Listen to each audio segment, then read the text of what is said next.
So I got the chassis out and I've got to connect it up to a dummy load instead of the speaker cabinet. And I'm going to turn on the power and then we're going to see if we can find what's causing this to cut in and out. Do not do this. I know anybody watching this, be extremely careful. Don't open up amps and start sticking things inside.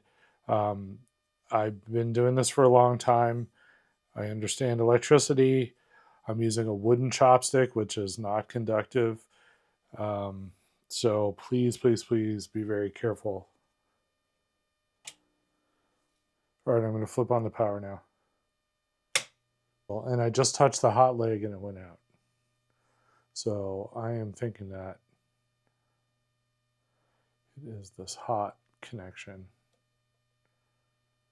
Yeah, there, I just pressed down on it lightly and it turned back on. See if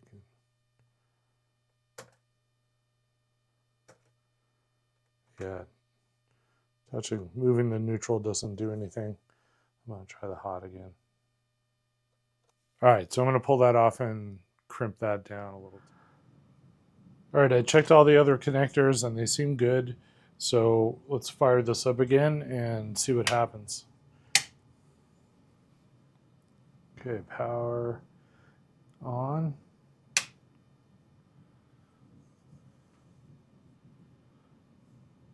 Okay, it's booting up.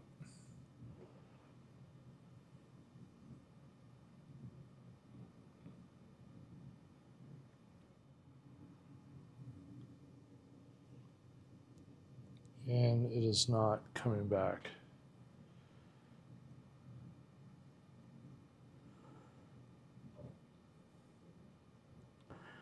Okay, so we still got a problem somewhere.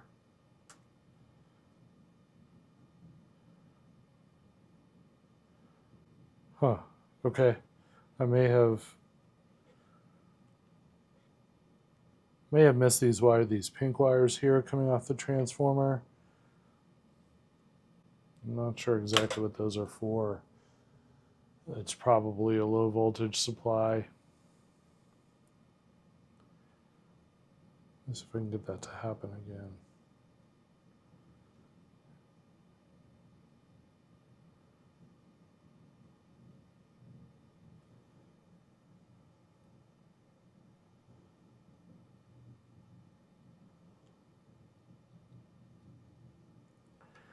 Still happening with the power cord connection, the hot leg. So I went ahead and pulled the main board. I kept poking at this area where the low voltage supply comes in, and it kept shutting off, and I really am having a hard time figuring out where it's coming from, and I think there might be a bad solder joint or two. So I'm going to inspect this, reflow some of these joints, and hopefully that will get the problem. Okay, so I got the board back in and we're going to fire this thing up and see what happens.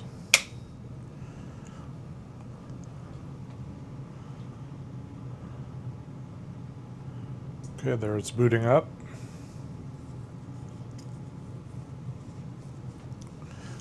All right, let's see if I start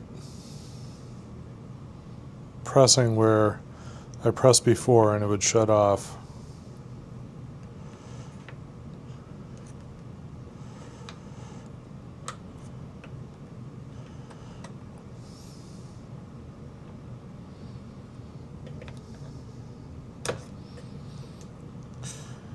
Power cord connections, everything's nice and tight. I crimped down a few more connectors. All right, I think this seems to be good. It's definitely not shutting off anymore. Before, when I just touched it, it shut right down. So I think we had a bad solder joint, and just touching up all those connections underneath the board seems to have fixed this. So I'll get it back together and I'll be in touch. All right, we got some digital goodness here.